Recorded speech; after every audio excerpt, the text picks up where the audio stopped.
Happy Monday and welcome to Unleashing Happiness. If you are new here, welcome. And if you're returning, welcome. I am super excited to get this week started, and I'm also super excited about today's episode.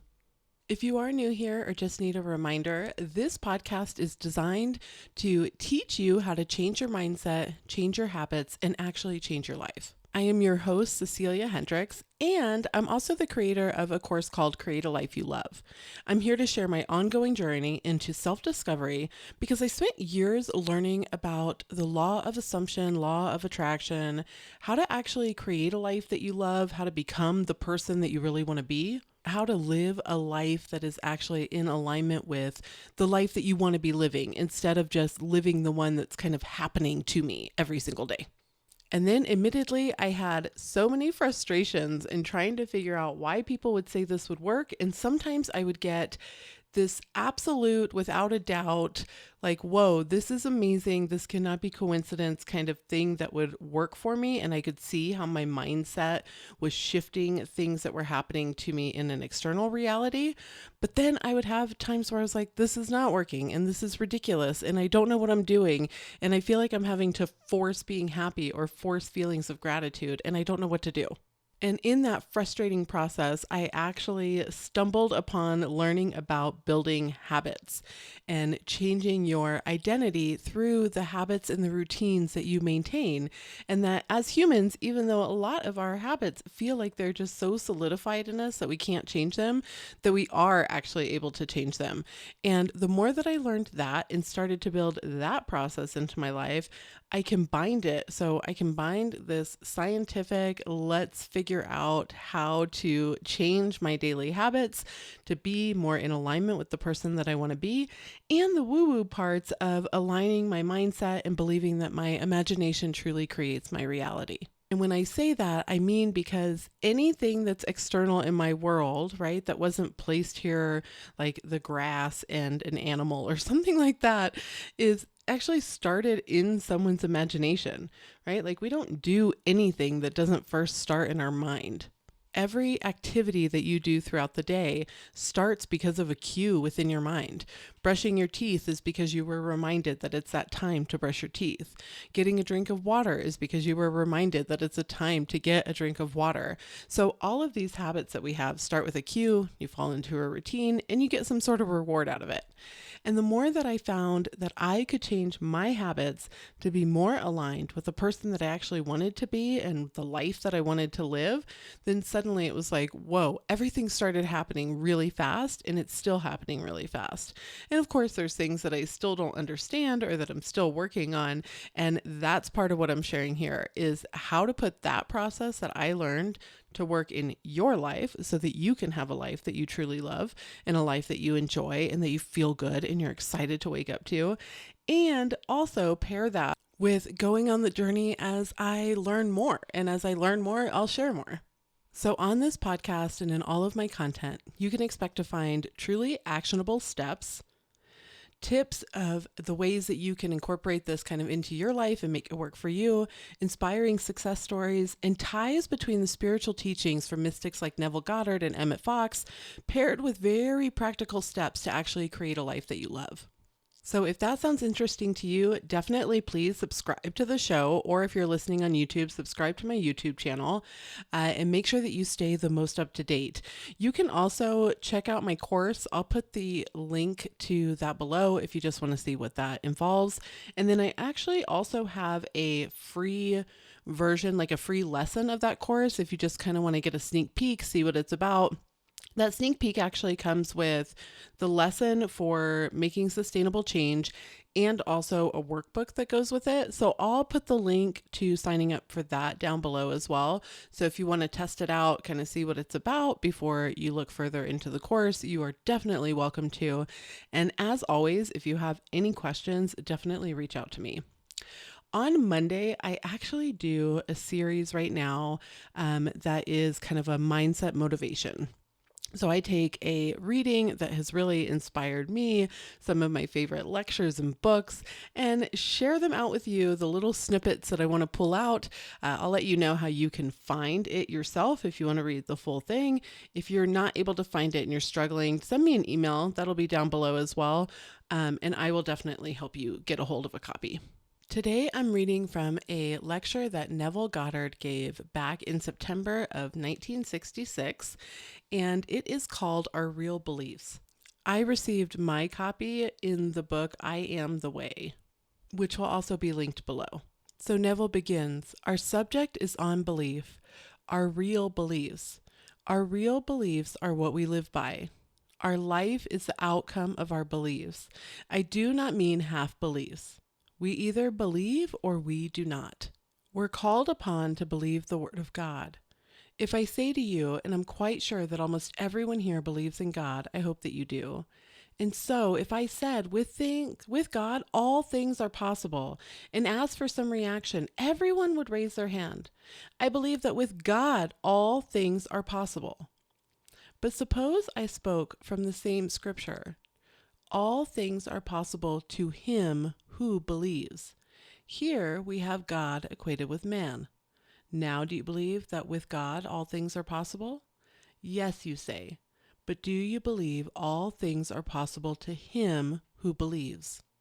I want to take a step back here. This is Cecilia again, not reading from Neville's lecture, because a lot of times Neville spoke very much about God. He did speak a lot about the scripture, belief in God, and having a lot of faith in God in man, God becoming man to experience this life and for us to awaken.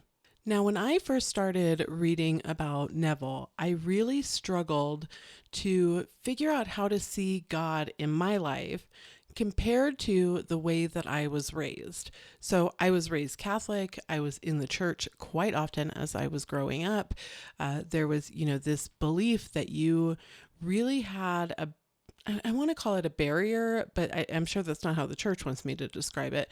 But I needed to use a priest in order to speak to God, in order to receive forgiveness from God.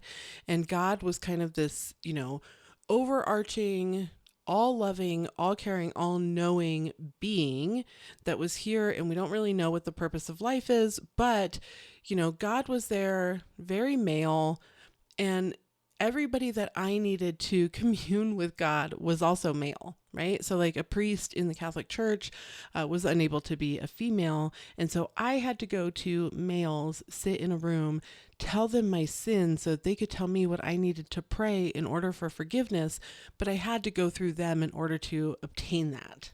And that's just one of the things that I kind of struggled with my relationship with God and the church and kind of figuring out, how do I fit in this? So how is God everywhere? And I would feel like there was God everywhere. There was moments in my life where I really called out and I would get this just feeling that I had that I couldn't really explain, but it was definitely comfort. And I leaned into that being God, like, hey, I am here. I'm always here. But when I speak of God now, and when I read from Neville, this God, even though it's from the scriptures of the Bible, is not the God that I have found with my own experiences in organized religion. So this would be either a God that you're looking at as like life source of the universe. I don't see a gender assigned, although when I write about God, you will usually see that I will use like he, him, and that is more because of I'd probably say a habit from childhood more so than my belief that God is a male figure. But this was a struggle that I had when I first started reading Neville, was because when I first got into Neville, I was struggling with my own place in the Catholic Church. We had been pretty active in the church as an adult. My kids were going through some processes for them to get kind of their steps done within the church, confirmation, baptism, etc. And I was really kind of struggling with some of the things that was being said in these church settings, and some of the speakers that they had come in and what they were really teaching people. And I was so upset by what was being taught. And I remember just being like, I can't continue to do this. Like, I don't understand how there can be this conversation around all loving and embracing people, but then also give tough love if your child, wants to be in a same-sex relationship. And my mind was just like, how does this make sense? Like, I don't see how these two connect. And how am I supposed to only be able to commune my sins and what I need to change in life and what I want to work on with God through a male priest? And I really, really struggled with this. But I felt like reading Neville's teachings, not from the view of a priest, but instead a view of just God, taking it out of the organized religion, really helped me. And so when I talk about God in the Neville lectures for myself, and it may be different for you, for myself, it was not within the same structure as like what an organized religion was teaching.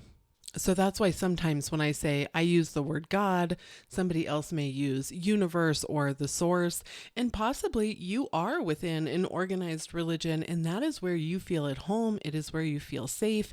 There's nothing wrong with any of those. One of the things that I have definitely learned within these teachings and have kind of seen within the community quite a bit is that people get so focused on there only being one way and you needing to really follow one teacher or one technique or one way of working. And that's not actually how it is. Really, you just need to figure out what structures your belief, the assumptions, the habits, the routines that you can make. What works within your life? What is speaking to you for the journey that you're on? What is bringing you peace and joy and happiness? And lean into that. And it can change over the years. I definitely still appreciate a lot of the learnings that I have from the Catholic Church, a lot of the memories that I have from the Catholic Church. I just realized that as I grew and my relationship with God and my connection to God grew, I just didn't see my place within the organized Catholic Church any longer. So I'm going to go back to Neville's lecture now. Here is this little story told in Scripture, the 9th of Mark. They all who heard the story failed to bring about the results that the Father sought. And these are those who are closest to the teacher, the disciples. They could not produce the results that the Father sought. So when the great master came by, he asked them and said to them, "If thou can pity us, help us." And he, in the most surprised reaction, said, "If thou can. All things are possible to him who believes." Then the request was granted, and the son was instantly cured. Well, why did the Father say to him, "I believe, help thou my unbelief"? Now that is what I am trying to do this night, to help the unbelief. You will say, "I believe," but not to the degree that it will produce the effect. Well, how could I test my degree of belief? There is one supreme test you can give to any belief. If I say to you now, and I mean this sincerely, imagining creates reality, I mean that. You may not find the words imagining creates reality in Scripture, but you will find similar words implying the same thought. So I'm going to pause here real quick for another moment to point out that and this is my understanding of the lecture, and hopefully you'll also read the lecture and see a little bit more of this as well. My understanding of reading the lecture is that, yes, Neville is definitely talking about your belief in God, but the belief in God, the universe, etc., is really the belief in your assumption, because Neville is saying your imagination creates reality. What starts up in the mind and what you have a true belief in your mind as true, the person that you are, the thing that you want, the kind of life that you want to lead. Once you have that true belief in your heart, in your soul, in your mind, that's what's going to produce. That's a belief that he's talking about. So Neville is not necessarily saying, oh, this is a belief in an external God in the way the organized religion says. He's saying this is belief in you. This is belief in your power, your ability to really change your life and to make a choice in the actions that you're going to take.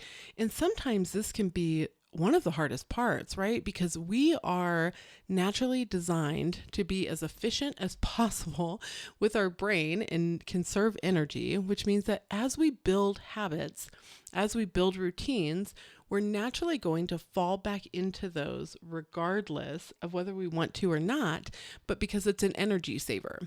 And this happens even with emotional reactions. So, a bit of a personal story. I had a very traumatic event happen to me a few years ago, and for some reason, there was a stretch of road that reminded me of this traumatic event. And every time that I would drive down the stretch of road, which, let me point out, I have to take every day to take my children to school. Every day that I would drive down this stretch of road, it would trigger these emotional reactions, and it would trigger these internal arguments that I would have, reliving this event, reliving the thing that happened to me that I was upset about. And so when I started really working on this, I was like, whoa, I've got to break this habit. I've got to figure out something else to do, during this time. And admittedly, I've got teen children who are often on their phones while we're in the car. And I was like, okay, forget it. We're going to start having a conversation about like what our plans are for the day, what we're, looking forward to, what we're not looking forward to, so that I can change, their habit of being on their phone so that they have a more productive morning, and change my habit so that I can break this emotional cycle that I'm in, because driving down this road, which I'm not going to stop taking my kids to school, I enjoy that morning time with them. Instead, I need to figure out a way to break that. I need to figure out a way to stop going down the same pathway. And the only way to do that was to focus on my habits. And that's the whole premise also of the book from Dr. Joe Dispenza, which is the Breaking the Habit of Being Yourself, which I've also read that book and greatly loved it. I thought it was fantastic. Although at the time that I read it, it did not resonate or click with me as clear as it does now. Essentially, when I really took a look at what it means to change the habit of being yourself, it meant those times like driving down the road and having this emotional reaction. It meant the thoughts that came through my head when I first woke up in the morning. It meant the way that I reacted when someone maybe said something to me, and the perception that I was having of that conversation or the tone that they would have. And as I changed that, I was able to stop parroting this, I believe that reality is affected by what's going on in my mindset, and actually start applying it, actually start living by it. And so when you go back to what he started with, our real beliefs are what we live by. So I recently did a YouTube video as well where I explain this. But imagine that you are sitting at a crossroads and there's 5 paths that you can take. And this is going to signify the multiple, way more than 5 options that you have at any moment of life with the choices that you're making. And those choices all end up at an end desire, right? We're going to imagine that these have an end, even though your choices never do, right? The road keeps going and going until this life ends. But if there's an end, and so all of them go, we'll look at it like a mile. You got to do the mile, you'll get to this desired outcome. So you're standing with these 5 options. And the thing that you want the most in life is to be the healthiest version of yourself, mentally and physically. And so let's say one of these paths is for you to wake up, go on a walk outside, get some morning sun, and do a meditation. The other path is to stay in bed until you have to roll out of bed and quickly get ready and rush out the door. Another path is that you actually wake up and pick a fight with your spouse. Another path is that you end up calling off sick and just staying in bed all day because you don't want to move. And the other path is that you get up, but you just go sit on the couch scrolling your phone for 2 hours. And I'm just making these up, right? The one that is most ideal to get you to your desired outcome was that first one. That's the habit. Those are the routines that make the most sense to get you from point A to point B of this desired outcome that you want the fastest. It's not to say none of the others would hit other crossroads that couldn't get you there, because any path that you take can always be diverted at any point. There's nothing where it's like, oh, you're too late, you can't go back and do that. Don't worry about that part. But you always have these options. But the quickest one is going to be that first path. Well, whatever state and identity you're starting at, so where you are mentally, the identity and the state that you have when you start is going to dictate what path you take, because that's your identity. That's what's easiest. And that's why one of the first things to do is to become aware. You can be in a different state, a state that usually stays in bed and doesn't get up or rushes in the morning, and say, I am aware that this is not something I want to continue. I'm aware that I want to give myself the gift of just trying something different, doing something different. Mel Robbins has that great countdown where you're like, I'm going to get up and do something, and I'm going to count 5, 4, 3, 2, 1, up and do it. And that's a fantastic way to kind of manage getting up and getting started. And when you're aware and you're standing at that crossroad, you can say, I'm not in that identity yet that this is natural, but I do have the ability and the capability to say right now, I'm going to change and I'm going to start changing that habit. Well, as soon as you start changing and consciously choosing a different path that's not in alignment with the state or the identity that you're in now, then you're building your belief. You're having belief in yourself. I can do hard things. I do what I say I'm going to, and I'm actually able to, right? Like I can get up, I can go for a walk, I can get this stuff done. I'm capable of doing this. And it feels good, right? The reward that I get is that I get this hit of dopamine. I have more energy through the day. I feel proud of myself. So maybe you walk with like your shoulders pulled back a little bit more, got a little more pep in your step, sass in your pants, right? You're like, yes, I've got this. I did this today for me. And I feel really dang good about it. And you should be like, go me. Like later that night, you should look in the mirror while you're brushing your teeth and washing your face and be like, you did this today. Man, you're amazing. Like you're changing who you are, because every single time you make that kind of choice, you're actually starting to rewire the way that your brain works, the perception that you have of the world, the way that you view things, and you can actually start to make changes and change your entire life. Oh, I got a little fired up there because I'm so excited about this. And when it clicked to me to think about that like my choices are based off of the state that I make now, I can actually use them to learn more about myself. What choices do I naturally want to make? And because I'm aware of it, I can consciously make a different option. I can make a different choice and take a different path. And that's amazing. You always have the ability to change your life. Okay, I'm going to go back to the lecture. Now, you may go out tonight and say that imagining creates reality, and you could rehearse it so that you will say it in your dream, but do you believe it? If you do believe it, this is the test how you believe. Try to realize what a severe test of belief action is. I say I believe, but I don't act upon it. If I really believe, I couldn't restrain the impulse to act. I couldn't. If I believe that imagining creates reality and I'm faced with a problem, it doesn't take me long to conceive the solution of the problem. I don't care what it is, what the problem is. If I have a problem, I need not to wait to ask anyone. I could conceive the solution. Well, does imagining create reality? Will I act upon it and simply imagine? Will I? If I don't, then I haven't met the test, and so my so-called belief could only be a half belief.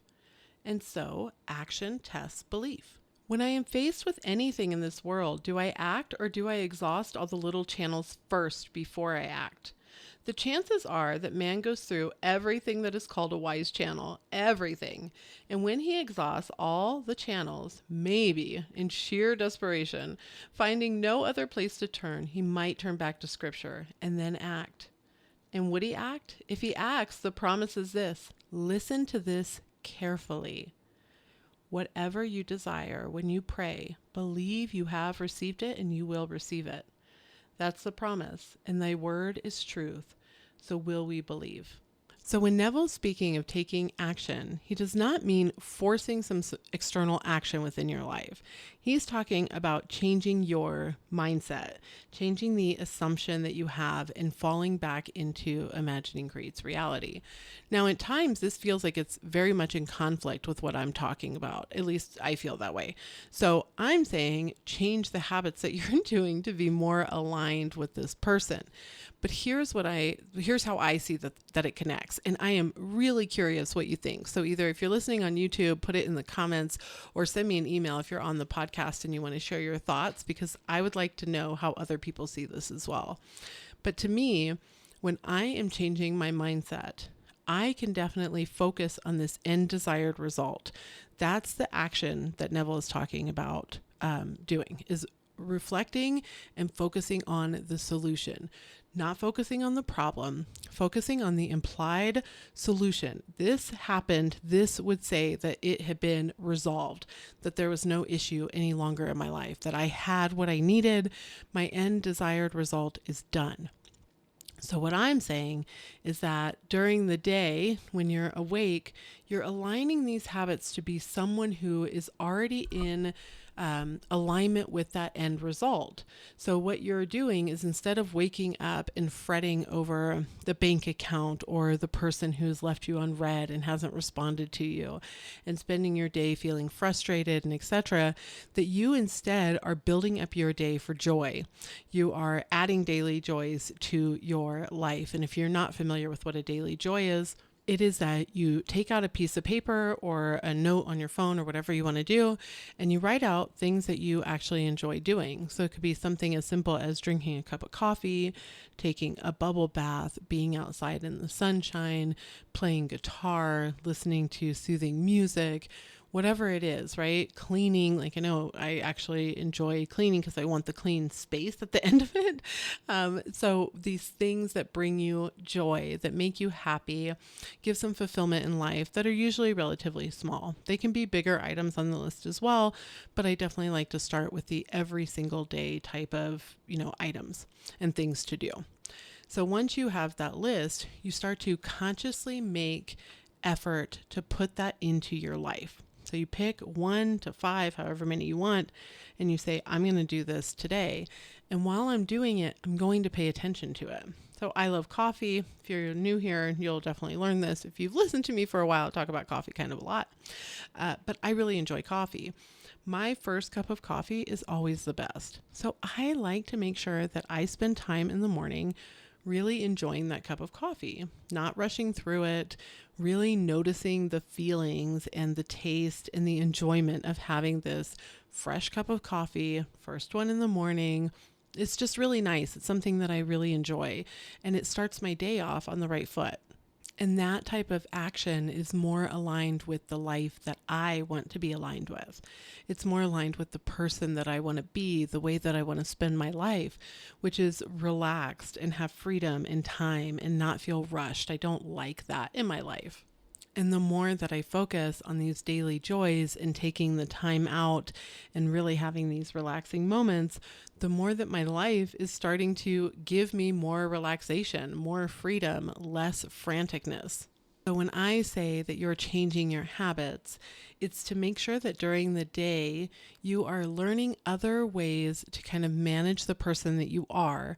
And this is what worked for me. When I tried to focus on only the imagination piece and quote unquote, only doing techniques at specific times of day, I really struggled. And I realized it was because, I bring up the book, The 955 Code by Richard Dotts quite a bit. It's a fantastic read, and it really helped me a lot, and I loved it.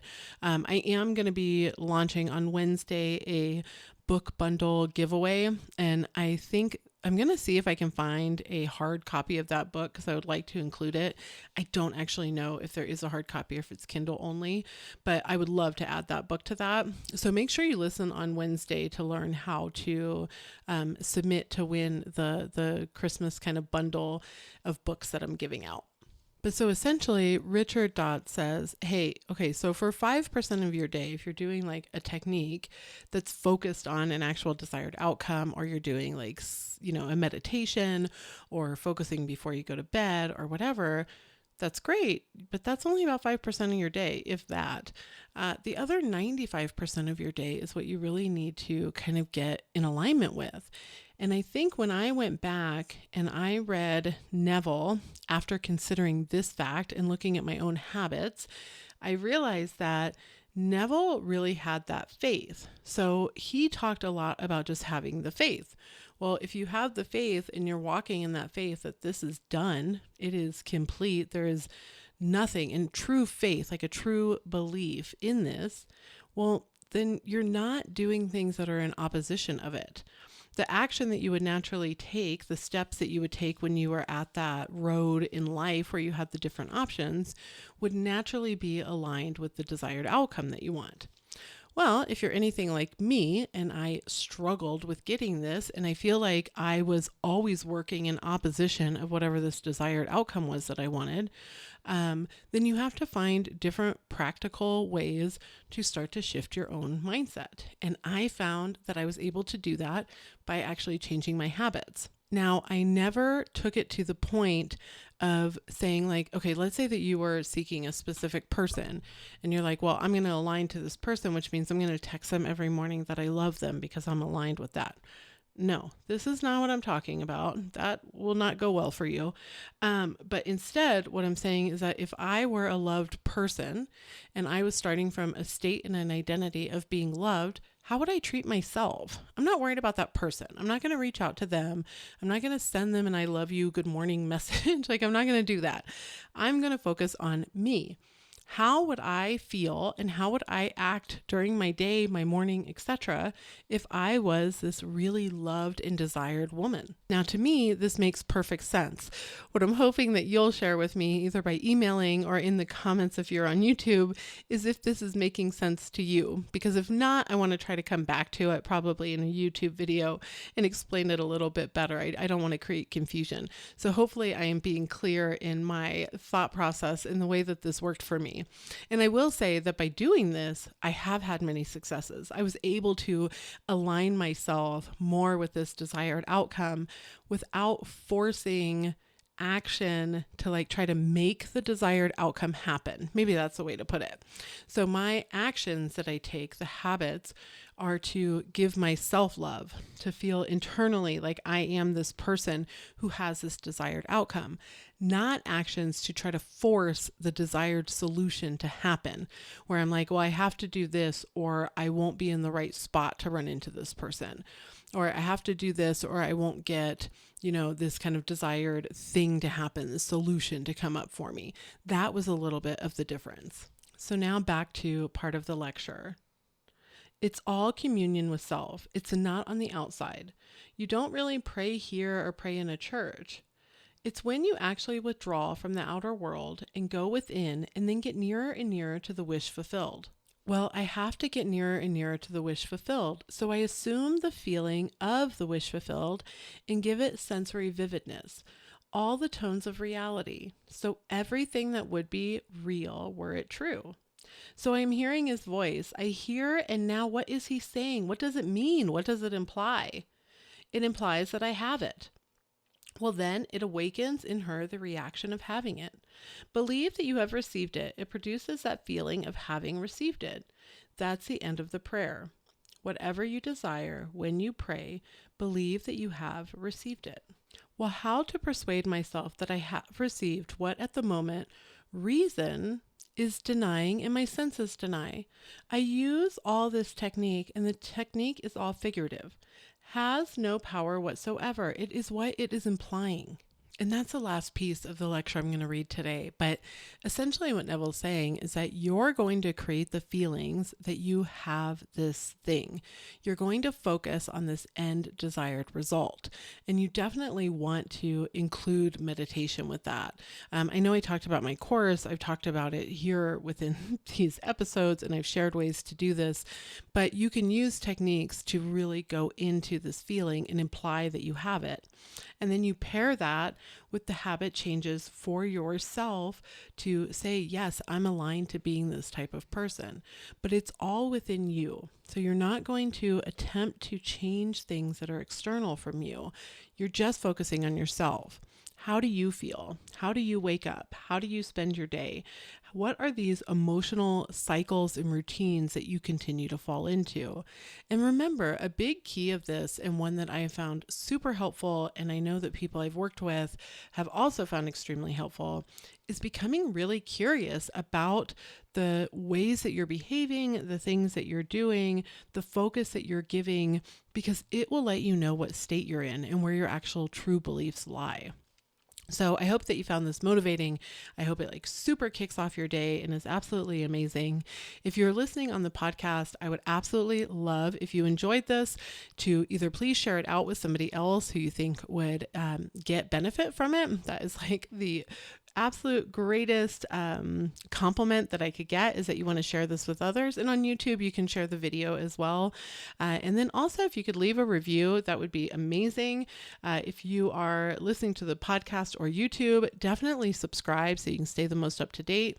I'm here twice per week. I publish these for lecture reading and mindset motivation, something to focus on every Monday. It's not always Neville Goddard, so I like to bring in different teachers and learnings.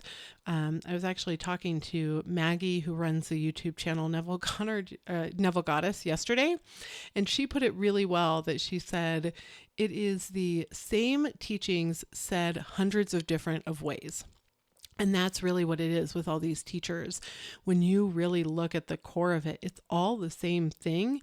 It's just finding who really resonates with you and what makes sense to you, so that you can start to incorporate it into your life. So I definitely like to switch up the readings, although I am definitely a Neville girly at heart. I love Neville Goddard, and I have just really resonated with his content, but there's plenty of others as well. And then on Wednesdays, I also have a regular podcast episode where I talk all about how to change your habits, how to make sustainable change, how to work on your mindset, produce gratitude in your life, all the steps that will really elevate the way that you feel about yourself, your life, and start to really live a life that you truly love. So I hope that you have a wonderful week. Happy Monday again, and I wish you all the best.